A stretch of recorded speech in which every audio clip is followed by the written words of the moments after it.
Que serait le théâtre sans les bobos, on se le demande. Le journal Libération à l'époque n'était pas encore uniquement lu par les intermittents du spectacle. Mais quel thug ce Welbeck. Non, c'est pas exactement. Encore. Tu vas parler de Welbeck alors qu'ici c'est tout pour parler polar et roman policier. Je suis encore chez moi, je fais encore ce que je veux. Tu fais ça pour faire le buzz. C'est pas faux, mais Welbeck est un écrivain que j'adore depuis 20 ans. Je l'ai découvert, comme pas mal de monde, à la fin des années 90 à l'occasion de la publication de son livre Les particules élémentaires.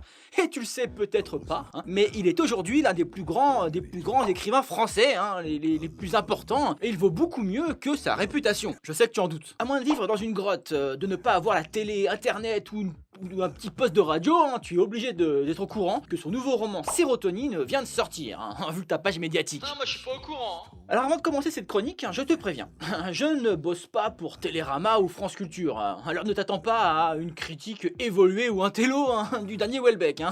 Je reste avant tout un lecteur de romans de gare, faut pas trop m'en demander. T'inquiète, on est habitué à t'entendre dire de la merde. Alors, ce Sérotonine, qu'en est-il? 4 ans après la polémique Soumission, Welbeck renoue avec sa quête du Graal, la recherche du bonheur perdu.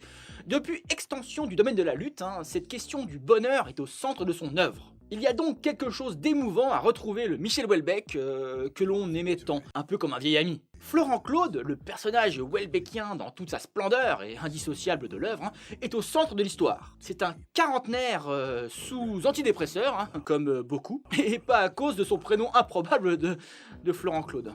J'avais peur maintenant de mes nuits, de laisser mon esprit se mouvoir sans contrôle, parce que mon esprit était conscient que mon existence s'orientait maintenant vers la mort. Et il ne manquait pas une occasion de me le rappeler.